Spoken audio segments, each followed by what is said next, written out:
Hi. So I guess I'm not going to give any introduction. I just leave it in your own hand. All right. Thank you, Kamran John. Can you hear me? Yes, perfect. Yes. Well, thank you so much for having me. It's a pleasure to be part of your event. I'm very much looking forward to what comes out of it. There's no need for introductions. I'm Sima Shakhsari, and I teach at the University of Minnesota in the Department of Gender, Women, Sexuality Studies, and my current research is on Iranian queer and trans refugee applicants in Turkey and the politics of life and death. So the paper that I'm going to read from today is part of that project, and it comes out of basically the ethnographic research that I've done among Iranian queer and trans refugees in Turkey, and it's an ongoing project. I will be doing some more ethnographic work in the US and Canada among refugees who have been resettled in the US and Canada. So with that, let me just go ahead and read from the paper, and I will, be open to hear your comments and questions at the end. When we are called upon to defend refugees in the face of xenophobia, securitization, increased militarization, and wars that compel people to move across or within borders of the nation states to seek refuge, we resort, not all surprisingly, to sympathy and narratives of refugee vulnerability.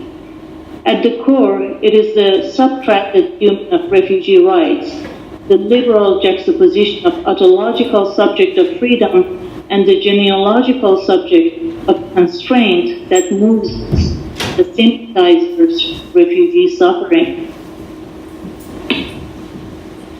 There is a story that by now is widely known in Iranian queer circles in diaspora, the story of a trans woman named Sayeh, or Adrian, who killed herself in Toronto in 2008. During her lifetime, Sayeh was the subject of several documentary films about the horrible living conditions of transgender people in Iran. Screened at international film festivals, distributed through YouTube or broadcast on diasporic television programs, most of these films juxtapose repressed life in Iran to a free life in North America and Europe. The suffering of working-class Iranian trans women who are ostracized by their families and subjected to social discrimination is showcased, rendering it visible to the mostly non-Iranian audience. Sayeh's statement, "I Know That I Am," became the title of an award-winning Canadian documentary film that represents trans Iranians as victims of a fundamental state need of rescue by the so-called free world. The film repeats a narrative that Marie Coutier has aptly called queer homecoming, the familiar story of queer flight from the home of oppression to seek refuge in the home of freedom.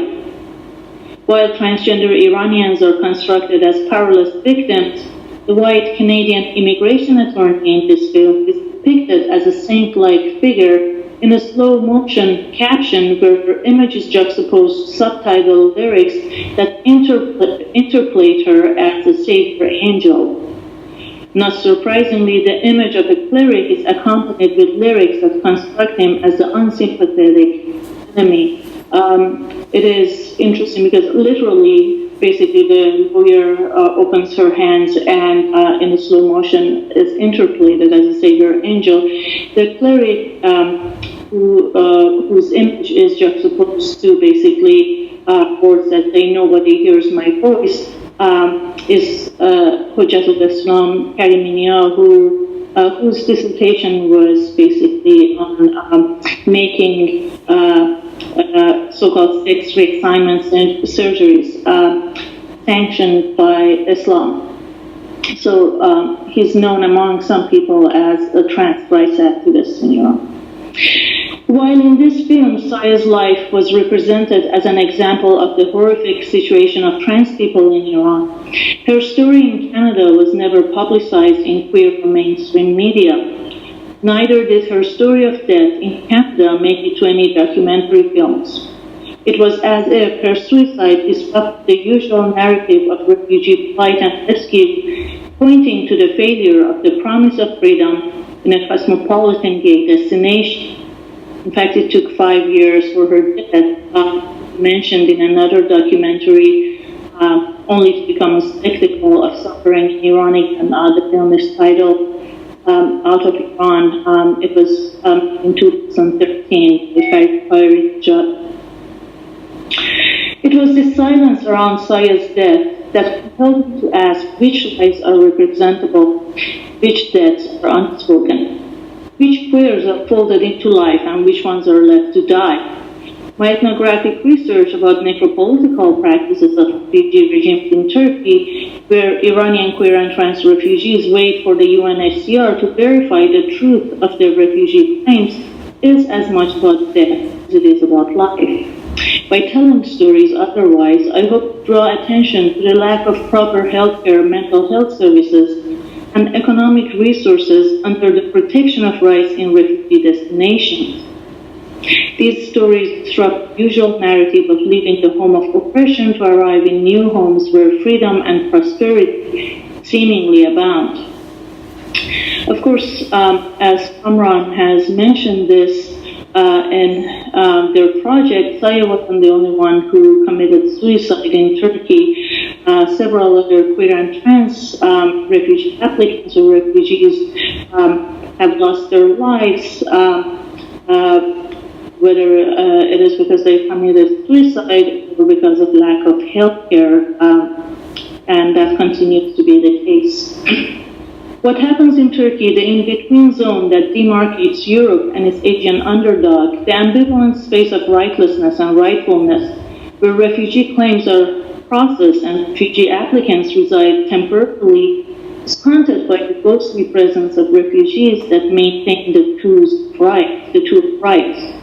Oppression and freedom, homophobia and gay rights, backwardness and progress, and rightlessness and rightfulness are maintained through the figure of the transgender and queer refugee who stands between life and death, seemingly moving the progressive time of rights towards the future, time and space of freedom in the so-called first world, where forward-looking and right-seeking desiring bodies are fixed into timeless, immutable identities that legitimate their claims for refuge.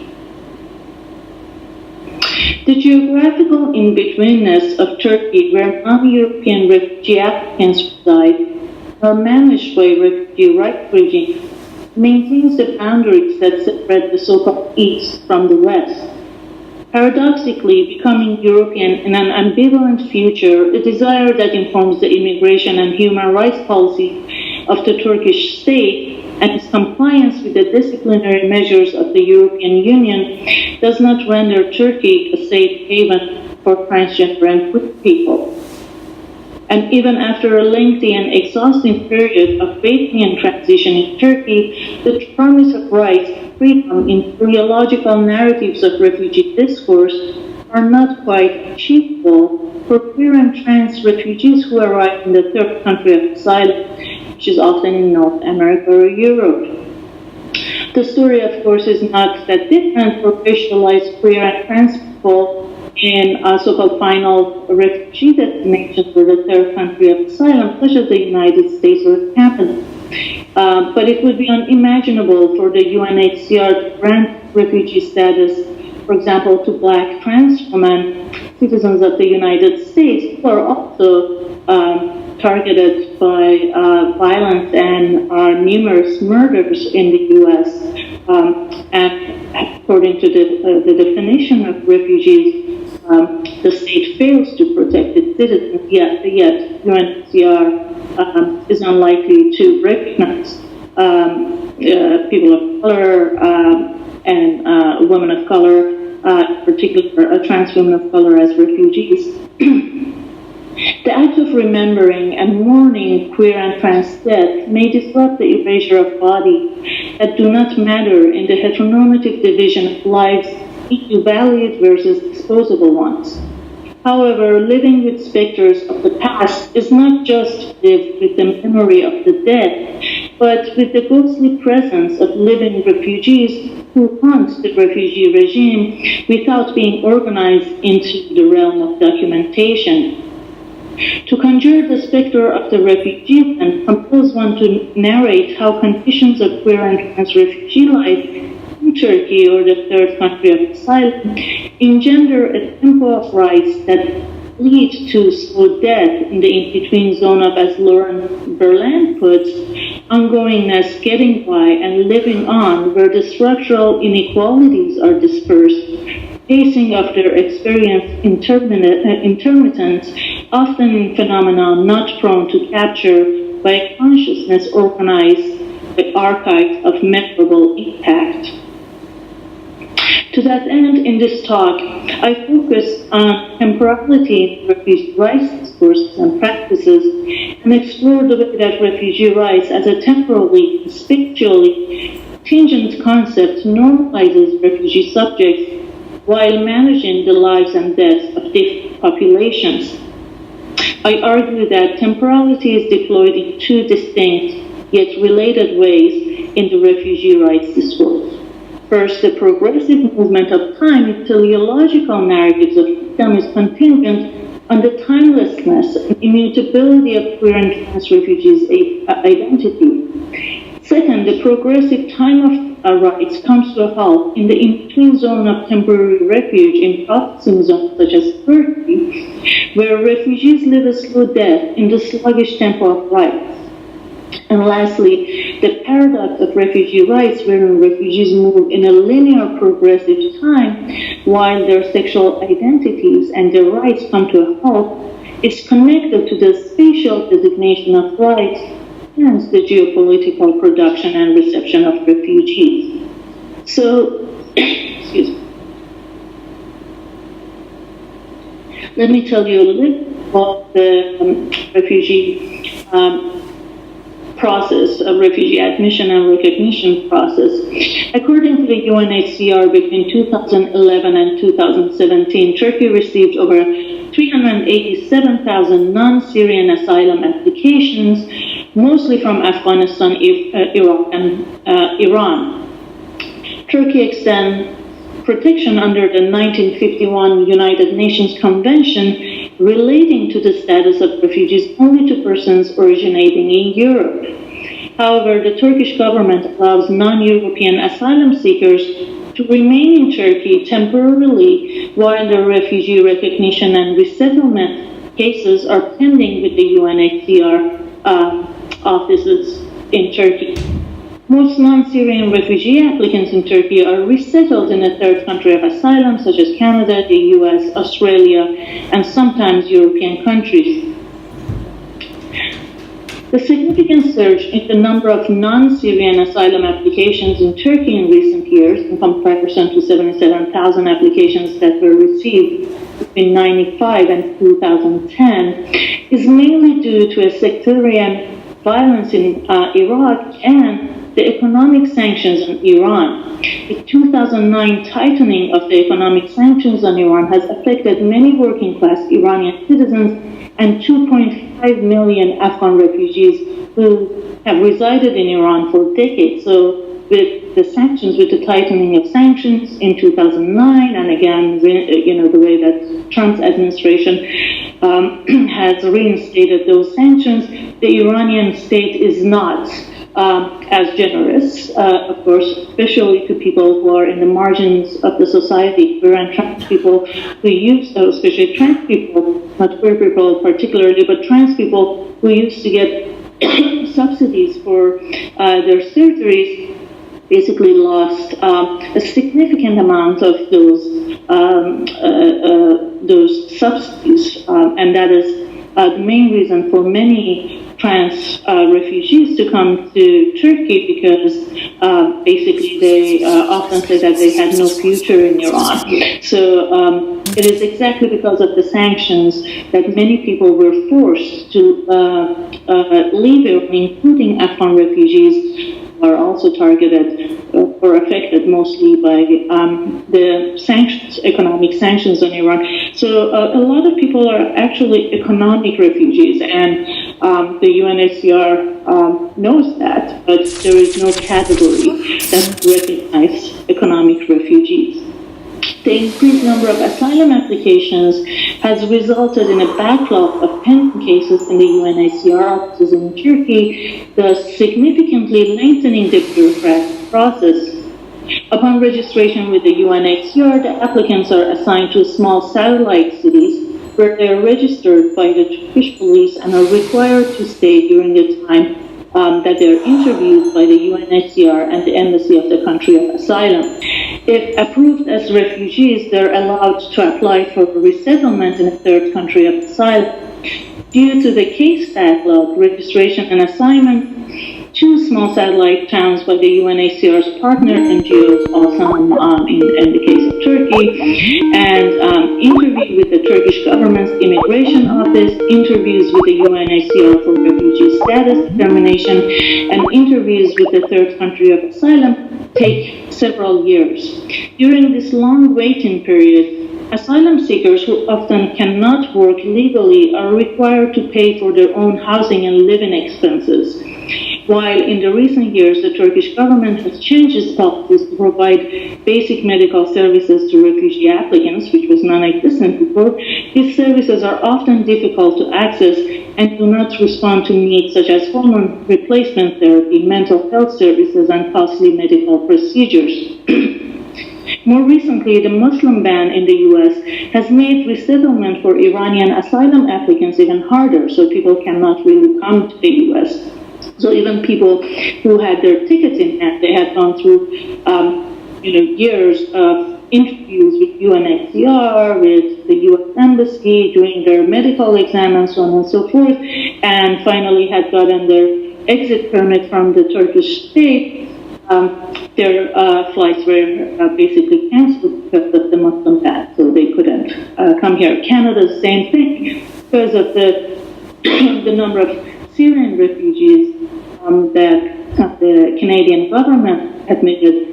Refugees were not admitted for a long time. Canada had closed basically admitting non-Syrian refugees. The harsh living conditions for many queer and trans refugees and the long and uncertain waiting period without access to basic rights resulted in several suicides and health-related deaths among queer and trans refugees, as I said earlier. Ironically, it is under the protection of rights that asylum seekers are stripped of rights in the in-between zones. As I mentioned, refugee applicants are not allowed to work in Turkey, but some find so-called illegal work. For those who cannot work and live and have to live under savings from Iran, the dropped value of the Iranian currency due to the sanctions makes life unaffordable for many refugee applicants in Turkey. As it is the case with undocumented people in most parts of the world, refugees who work under the table are often exploited by their employers who receive low wages than most citizens. Most available jobs for refugee men involve operating heavy machinery or construction work. So this means that for trans men, many of whom have smaller bodies than cis men, that type of work is very difficult. And a couple of trans men whom I interviewed in Denizli, for example, were talking about how they work on this construction site where there were no bathrooms, no toilets. So they had most workers basically would urinate on the site, but trans men had to walk to McDonald's 3 or 4 blocks away. And that, in a sense, also kind of outs them as trans men and makes them vulnerable to violence. One of the trans men who basically did not have the money to have top surgery, and the money that he got in Iran was just enough for his hysterectomy. He had to bind his chest tightly during work, and he had developed a really bad case of skin rash. So the situation of work is very difficult. Of course, there are cases of sexual abuse at work as well. And as I said, people are not getting their wages. The situation for trans women is often even more difficult. There are several trans women that I interviewed while I was in Turkey who were subjected to sexual assault, and they would not basically report to the police because that would jeopardize their cases. They would be the ones who would be blamed and reported. Also, many refugees do not seek medical and mental health services with UNHCR referral because of the reporting requirements.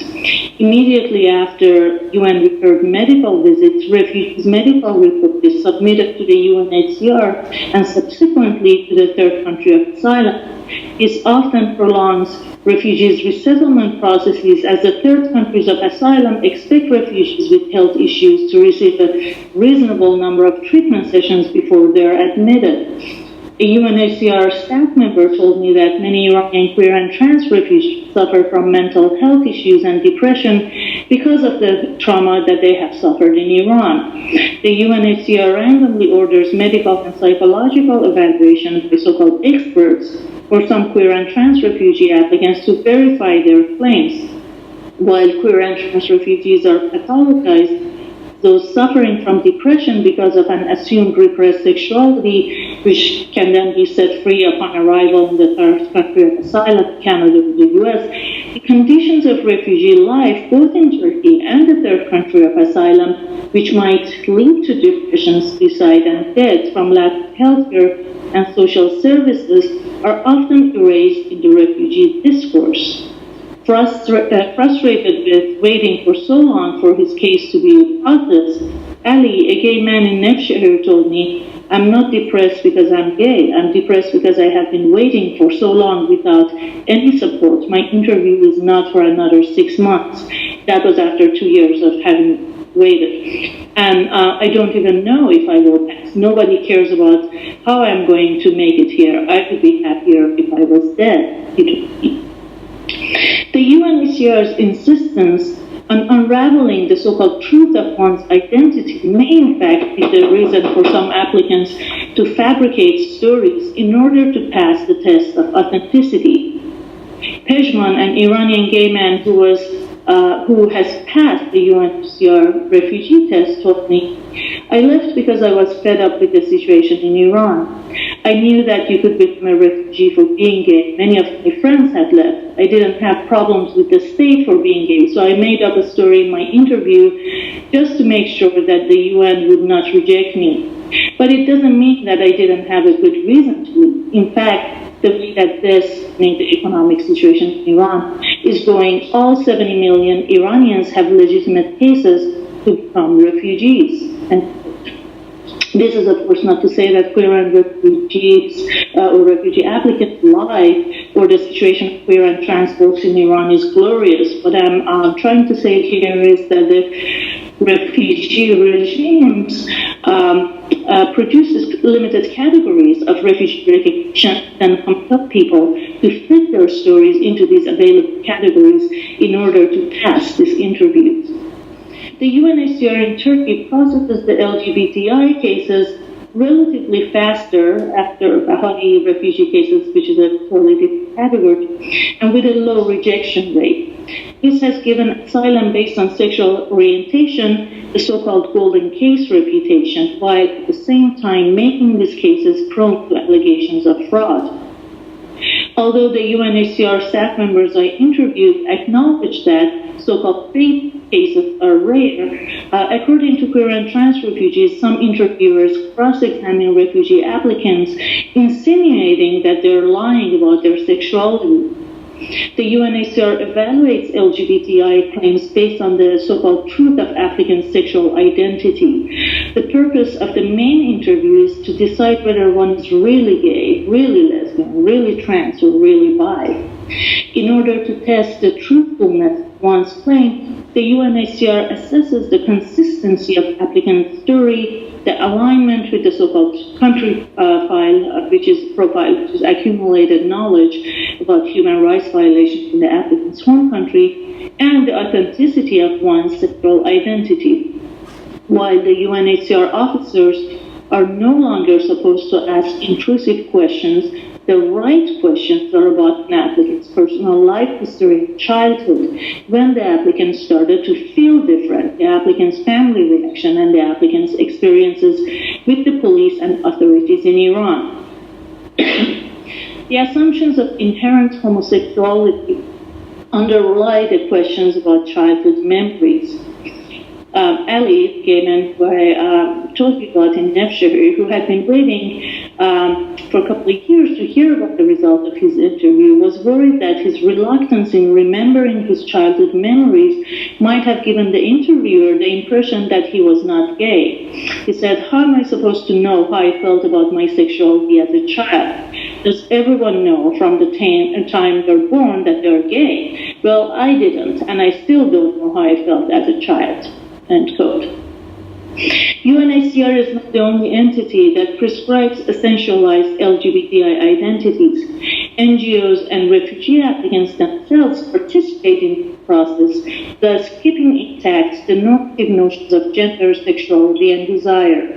For example, the Organization for Refugee and Migration, or ORAM, an advocacy group that has trained the UNHCR officers about homophobia and transphobia, relies on the UNHCR's interpretation of so-called membership in a particular social group.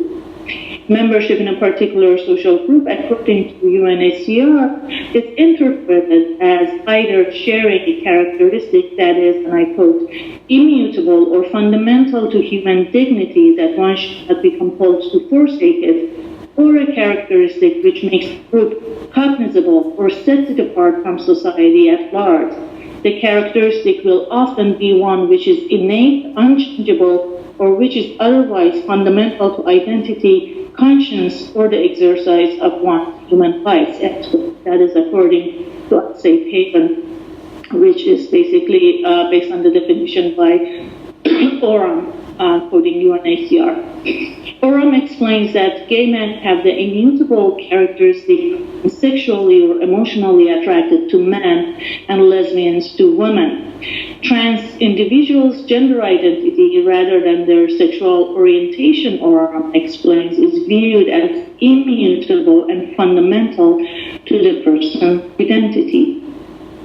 The assumption of refugees' immutability in essentialized juridical discourses of asylum produce the refugee as one with fixed, timeless, and universally homogeneous identity.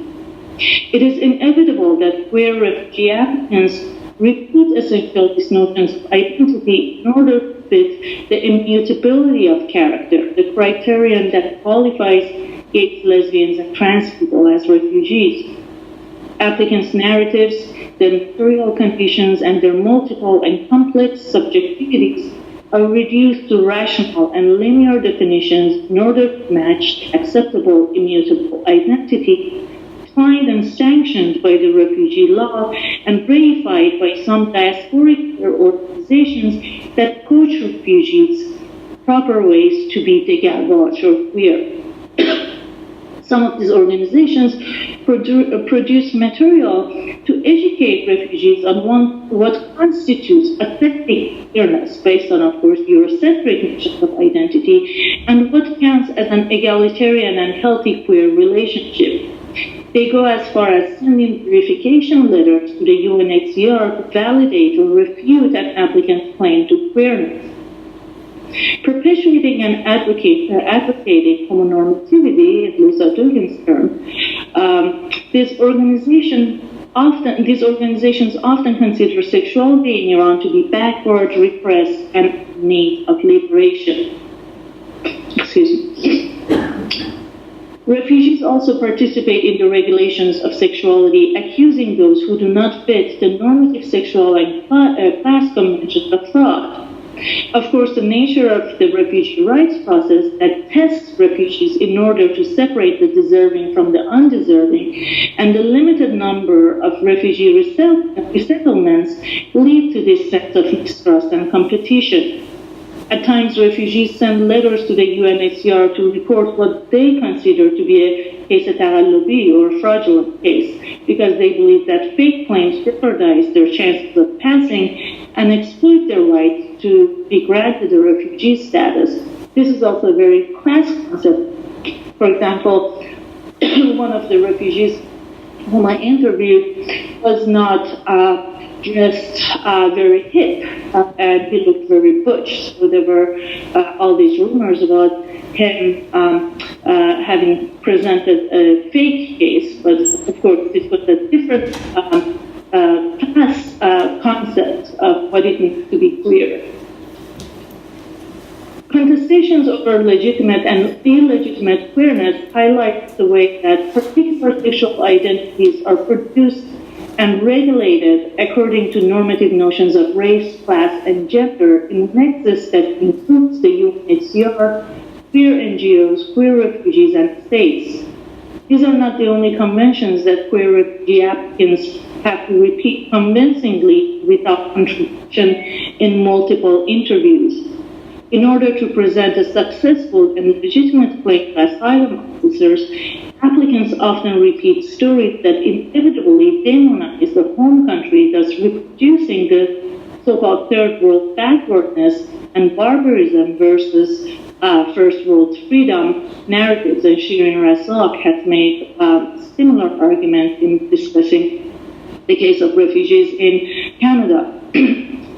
Linear progression from the past future is integral to the recognition of LGBT refugee identities with assumed immutable characteristics, paradoxically are expected to move forward in the tempo of progress. There's a paradox here. On one hand, identities are fixed in time, they're immutable. On the other hand, there is this kind of teleology of progress from backwards to freedom. The articulation of difference between self and other in the refugee rights discourse works to erase difference, thus universalizing sexual identities, while emphasizing difference, which means third world versus first world. The fixity of the universal notion of refugee and its simultaneous temporal and spatial contingency give way to an aporia, where the particular and the universal have to be reconciled through normalization. What remains constant is a fixed universal sexual identity of the refugee, whose authenticity is measured against the universal normative sexual categories. So far I have discussed that the progressive time of refugee rights rely on the fixity of refugees' identity and the dead time in the processing zone. Let me turn now to the inconsistency of the value of life and the disposability of queer and trans refugees in temporal terms. As Elizabeth Friedman argues, chronopolitics of development extends beyond local conflicts to the management of entire populations.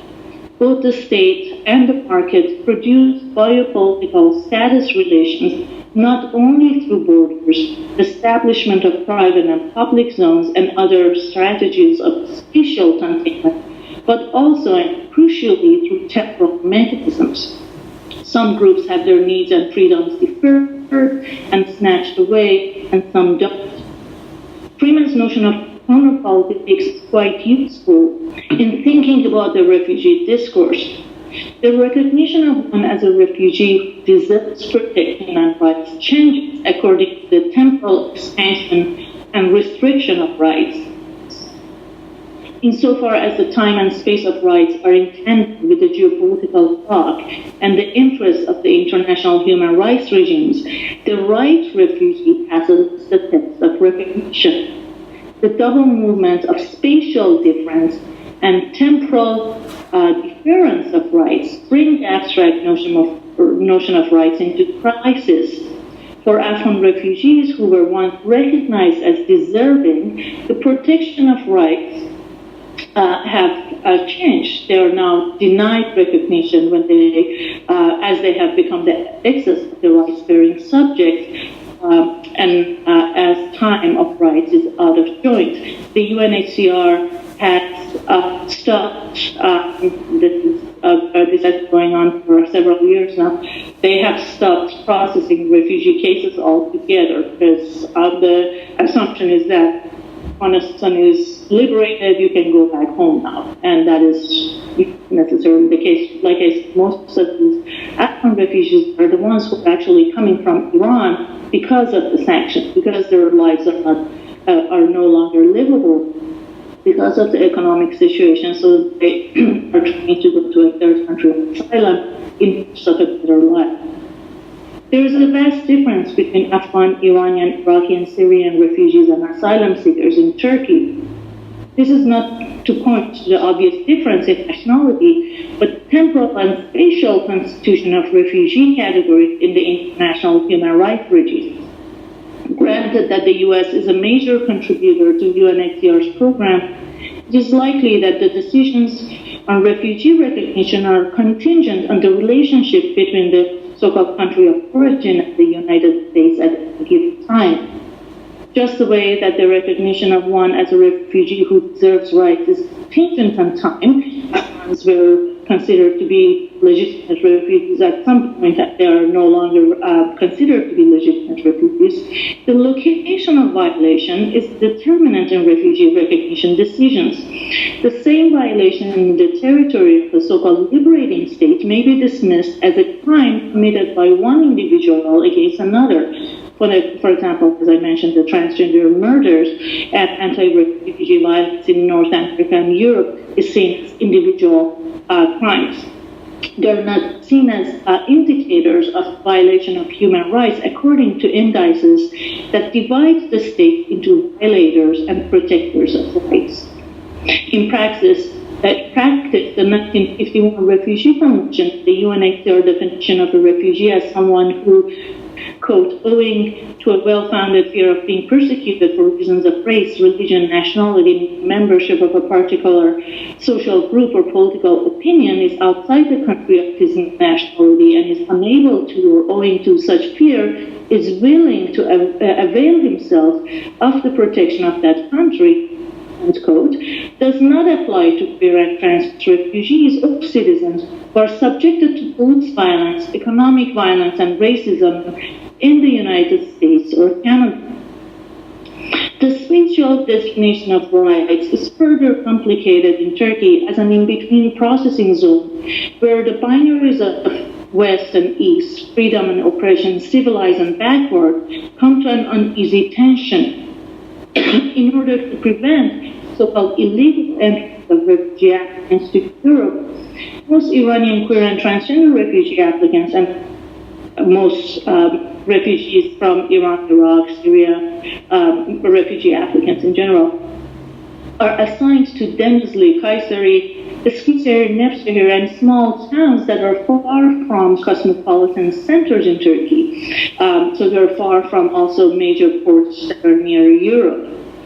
A UNHCR officer told me that the Turkish government sends queer and transgender refugees to conservative cities in order to expose the local population to queers in order to open their minds.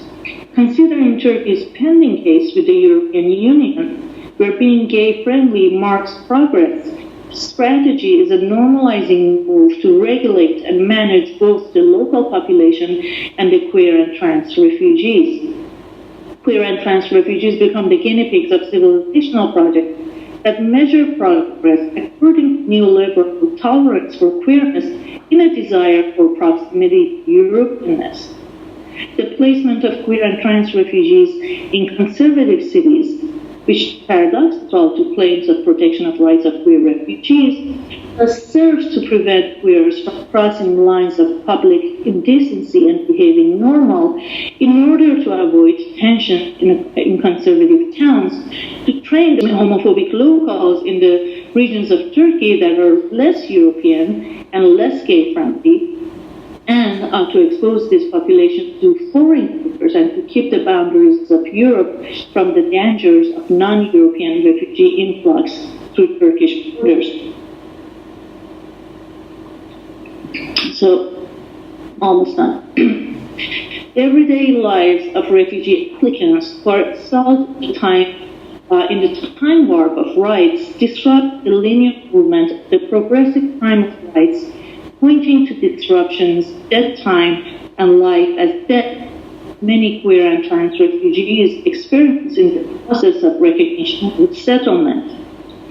The arbitrary and discretionary nature of recognition and settlement of refugees brings into crisis the contradictory claims of protection of refugee rights, necessitating an analytical shift that departs from the teleological narrative of moving from the home of oppression to the home of freedom, a narrative that erases the contradictions of rights and its violence. The violence of rights lies not solely in the everyday experience of rightlessness in the cloak of rights, but in the erasure of refugee spectre, whose presence is absent in the accounts that emphasize oppression in the so-called sending countries and freedom and opportunity in the so-called receiving countries.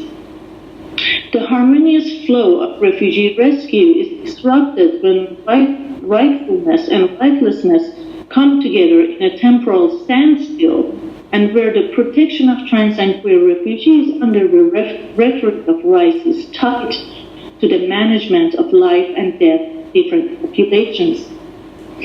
Elsewhere, I have named the politics of the unstable life, which is simultaneously imbued and stripped of liberal universal rights, the politics of rightful killing, arguing that neither biopolitics nor necropolitics may be sufficient to analyze the global division of populations into those whose lives are worth saving and those whose lives are deemed disposable. I suggest the politics of rightful killing as a form of power in the contemporary political situation, wherein those whose right and protection are used to legitimize wars are sanctioned to death and therefore live a pending death precisely because of those rights. Within the context of refugee rights, the politics of rightful killing operates through a suspension of time and fixing of sexual identities in the telos of progress, wherein the past of oppression there is juxtaposed against the future of freedom here through the erasure of the figure of the refugee in transition who lives a slow death in the name of rights. Shifting the analysis towards multiple temporalities, as Jasbir Kaur has suggested, may open up possibilities for reconciling the inevitable position of living in the time of rights. Situating the abstract configuration of citizen, refugee, and rights within the temporal and spatial production and regulation expands the scope of analysis beyond the binary formations of abstract rights of citizenship and lack thereof for an abstract victim of refugees, and draws attention to the management of different populations or multitudes in changing temporal framings that are not predictable and do not follow a teleological logic of rights.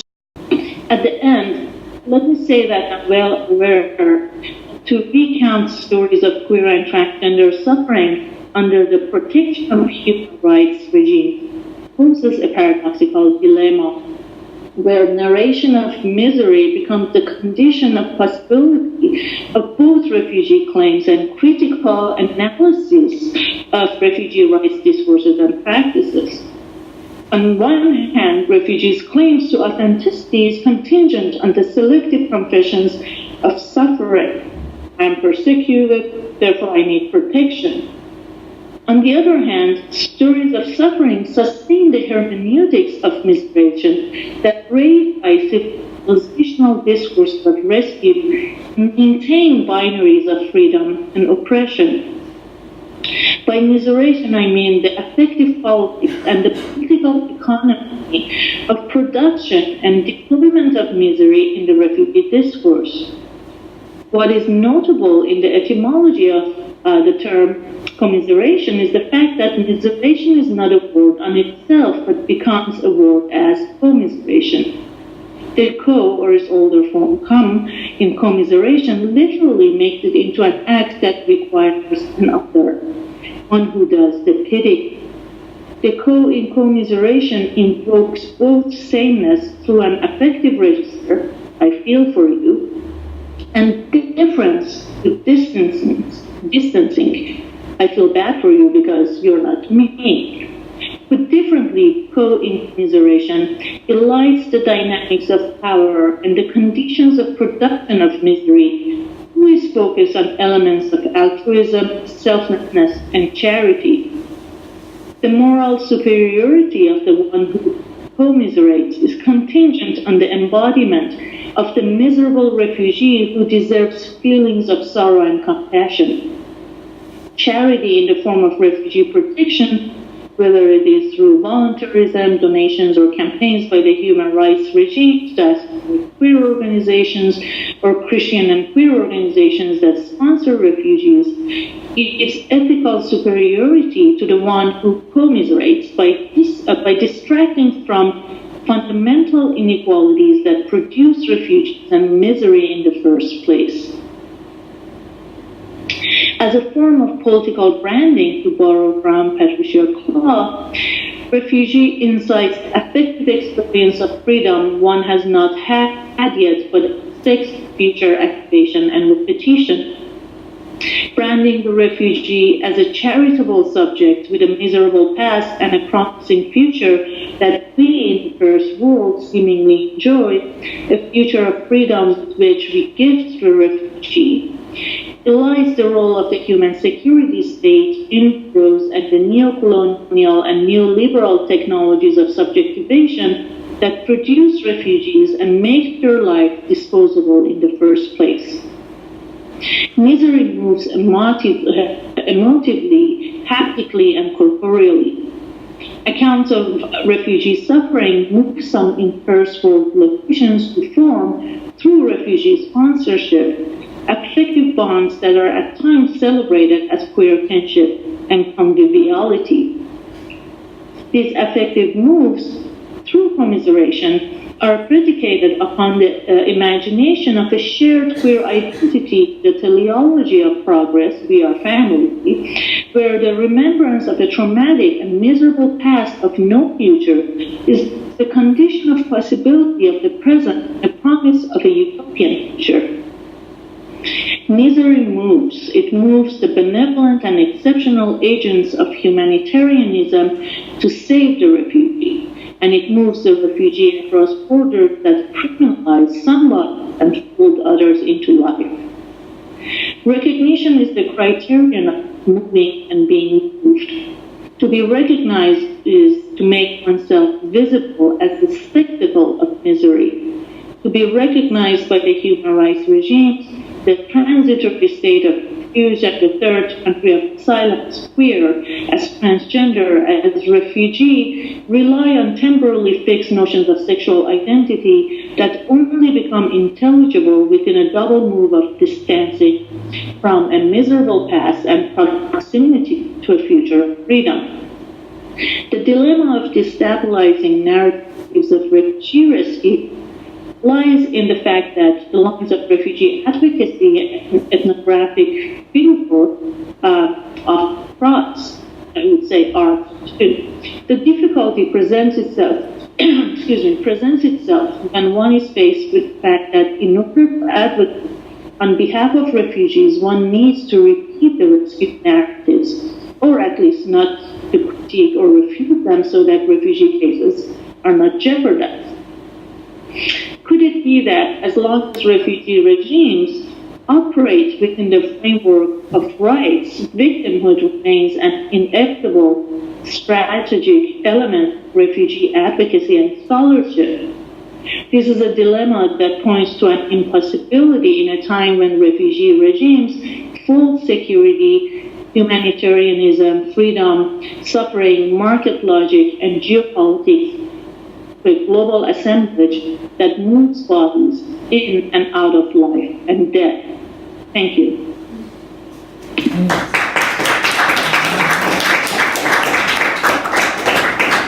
Thank you so much for great input. One question is about this identity, this misery which becomes part of the identity of the refugees, because you repeatedly have to just speak about this miserable situation. So how do we deal with it? Even not necessarily as a refugee, but as a person who is maybe standing by or like supporting. Yeah, that's a good question, and that's what I was trying to address at the end of this paper, which is the fact that as long as we operate within the framework of rights, right? The concept of rights and refugee rights in particular are contingent on these spectacles of misery and suffering. So one basically has to recount stories of suffering in order to legitimize their case as an authentic refugee.